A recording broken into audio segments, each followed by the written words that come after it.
Gafurov, Tony Taru. All right, judge, The victor will time. move Ready? a big step forward in their career. The bell in round number 1.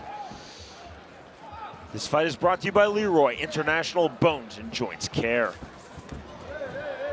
Nice little combination from Taru as he stepped in through the jab, and a nice little right behind it. Gafurov tries to spin. Taru saw it coming, snuck in for a takedown. Some big ground and pound coming from on top by Gafurov. Gafurov's in the white trunks, Taru in the red trunks. The kick off and right back to his feet is Tony Taru. Taru told us he would get an explosive start from his opponent. Gafurov is delivering on cue. Kick to the body, that lands flush. Big right hand from Taru. Gafurov suddenly in trouble, but then recovers, looks for the armbar, and eats that right hand from Taru. Nice right hand to send Gafurov to the mat. I think he was completely surprised by that. Absolutely flashed on that shot, but then had the presence of mind to think armbar submission. And Taru kind of left it out there for him as they battle here back onto the ground. Now we get a chance to see what Gafurov is like off of his back. Open guard for Gafurov. Now holding the body triangle from the bottom, then opens his guard once more, but very active from the bottom is Gafurov, and very active from the top, Tony Taru. Trying to implement his ground and pound. Wide base on his knees. Now elbows to the body.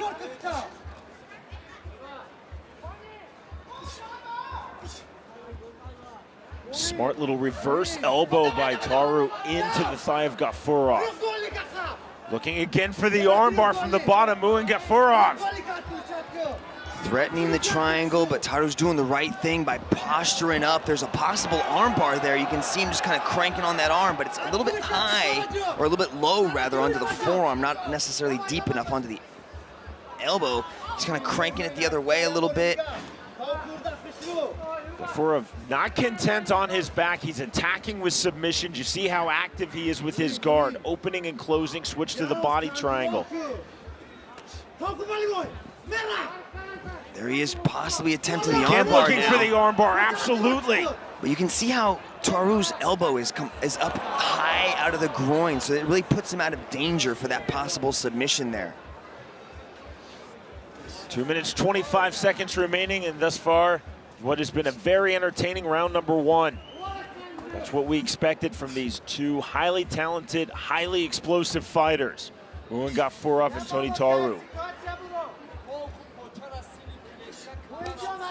Just dropping Gafurov with the right hand. Taru has maintained this top position. He followed his opponent to the ground. Gafurov now trying to sit up and through back to close guard.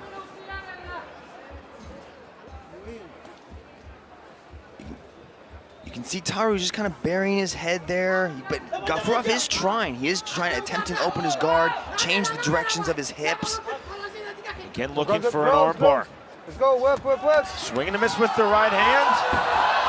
The explosiveness of Gafurov now taking the back with one hook in. Wow, that was an impressive transition, Sean, how he just shot up, slid around to the back, and now has back mount. Big right hands coming from Gafurov. 120 remaining round number 1. Back and forth, the momentum swings in this opening round. He's got to be careful with those strikes. When you're attacking the back like that, you have to make sure that you come in contact with the ear. You can't hit the back of the head. That was the warning from referee Olivier Coste. Clubbing right hand, Taru walks through it. Some dirty boxing from Gafurov from the clinch position. Clubbing windmill overhand right. It wasn't pretty, it was effective. And that leads to the takedown in sequence for Gafurov. That punch would have dropped a lot of fighters, but Taru took it and came right back into and back up on top. Beautifully done in the scramble from Tony Taru. Fighter showing a lot of heart, a lot of tenacity, and above all, a lot of skill. And both sense the moment at hand. It's a fight of huge significance and importance. Can you see the wrist control from the bottom for Gafurov? He's continually attacking with the armbar threat. Now hammer fist from the bottom from the Taджik. 10 seconds. From that triangle position, you can do some damage. They're kind of high enough so those punches can actually come down with a little bit of force. And an arm There's the armbar attempted, there's the bell. Ooh, that was pretty deep, Sean. He might have been saved by the bell on that one because that armbar looked like it was going the wrong way. But after the first 5 minutes, let's check in with Rich Franklin and see how that round looked to him. Big right hand from Taru as he drops Gafurov and then jumps back into the guard. A dangerous position where he possibly gave up the armbar. Here you see that explosiveness that I talked about earlier as Gafurov transitions out of guard up into the back, and he jumps onto the back of Taru. Really back and forth first round that we saw. And let's check in with Rich Franklin. Yeah, I'll tell you, this is a tough one to score. Nguyen's got all the takedowns here.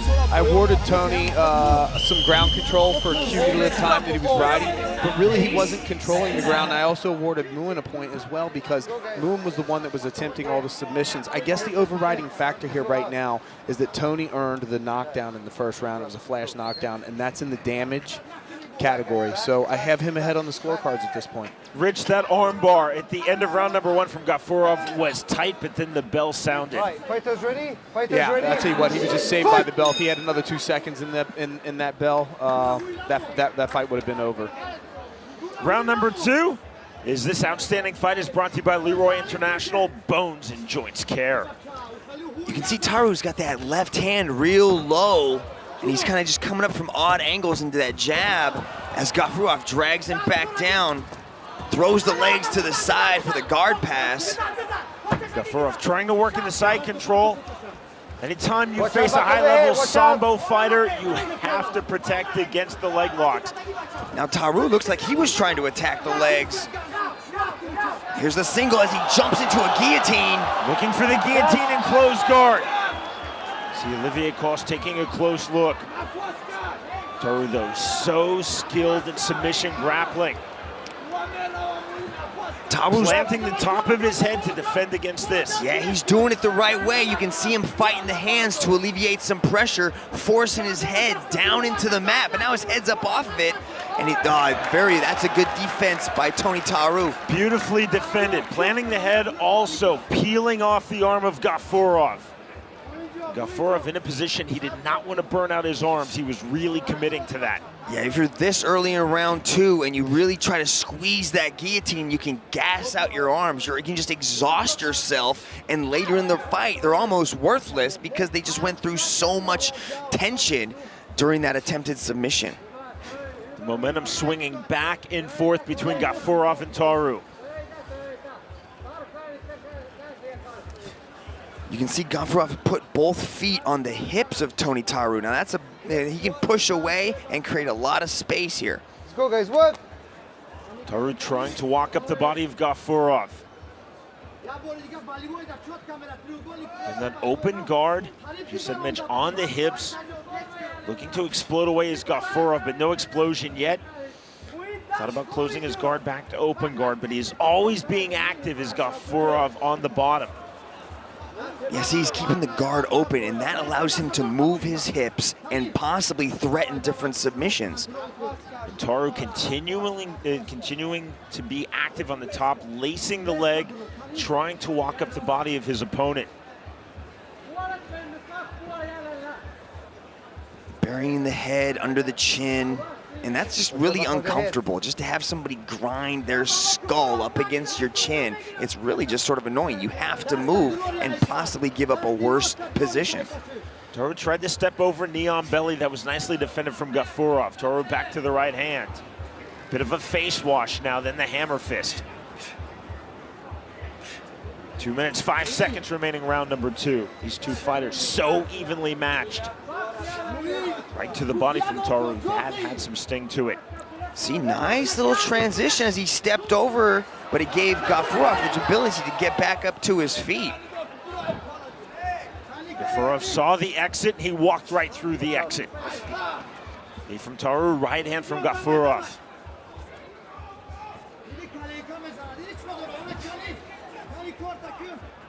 Grab the shot. Point from Olivier Coste for grabbing the trunks. That kick, and that's caught. Taru then trying to follow in.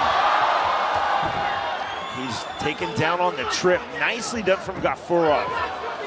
Now we get to see Taru on the bottom now and seeing what he can actually do to get things started, as Gafurov in a slightly precarious position as they get their legs tangled up like this. Now this is where you can possibly work for different sorts of knee bars and heel hooks and attack the legs of your opponent. It's a dangerous game that they're playing right now. Taru trying to be active, spinning on the bottom, looking to control the left angle. Gafurov right back in, now holding guillotine position. See Taru defensively, hooking the leg. Big right hand and another from Gafurov. Those shots are landing. Yeah, Taru doesn't like that. He might want to let go of this position, or at least extend his legs out to create a little bit more space, because those look like they're hurting. Gafurov ended in a big fashion in round number 1, threatening the armbar submission, now trying to end in a big fashion here in round number 2, this time with ground and pound. We've only got about 15 seconds here to work in the final 10 minutes of this fight. And it looks like we will see a third round. Gafurov stacking Taru, looking to take the back. Closing seconds now, the right hand. And there's the bell, the end of round number 2. Ends up in a dominant position to end the round. That kind of leaves a nice little mark on it. After 10 minutes, how does Rich Franklin have it? This is a close fight. I don't think the people here realize how close this fight is. I'm having trouble scoring. Moon Gafurov has all the takedowns in the fight. He's earned 4 up to this point. I have them basically dead even on ground control. Tony Taru's spending more time on top, but the time that Moon has on the ground, he's doing much more effective ground and pound. We still have the damage inflicted from the first round of Tony Taru, but I've actually awarded Moon a point in the near submission category between the armbar at the end of the first round, even though he was saved by the bell, and also that guillotine choke was really tight. From my vantage point here, you could see that Taru's face was really turning red. At this point, if the fight was to stop, I'd give the decision to Gafurov. Meltan lets us know that we are headed to the 3rd and final round. We thought this would be a great fight. It's been a great fight through 10 minutes. Extremely even. Moon Gafurov entering undefeated at 9-0. Tony Taru coming in at 10-2-1. It's interesting to hear Rich Franklin's assessment of the fight. Even though Taru has dropped him and spent a majority of the time on top, in our judging criteria, Rich Franklin still has Gafurov on top. This fight is brought to you by Leroy International, Bones and Joints Care. I don't know, I gotta say, I might have to disagree with the former world champion in saying that Taru has been the one up on top. He's been controlling the positions and really just, controlling the fight so far. Looking to step over in the full mount, and he does just like that. Now Gafurov taking the back, slick transitions from the Taджik. Taru doing well to evade that hook. Right back in with the right hook. In comes Gafurov. Big shots now. Olivier Coste taking a really close look. Jackhammer left hands from Gafurov. More shots from Gafurov. Sensing the finish line.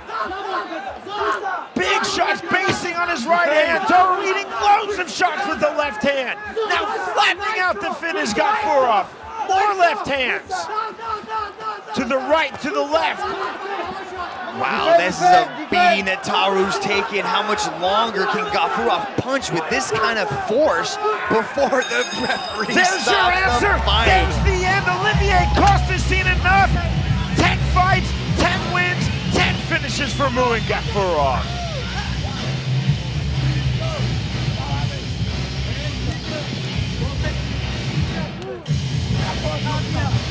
It wasn't easy. Tony Taru gave an outstanding account of himself tonight in the one championship cage, but Gafurov just too powerful, too relentless, too tenacious with the ground and pound for the finish.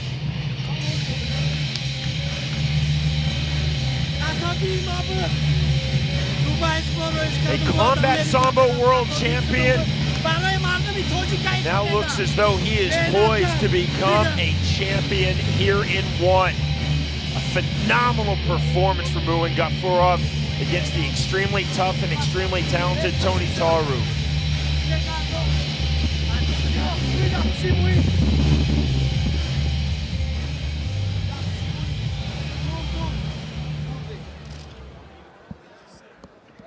Ladies and gentlemen, referee Olivier Coste calls a halt to this battle at 1:17 seconds of round number 3. For your winner, via referee stoppage due to strikes, Muin Gafurov!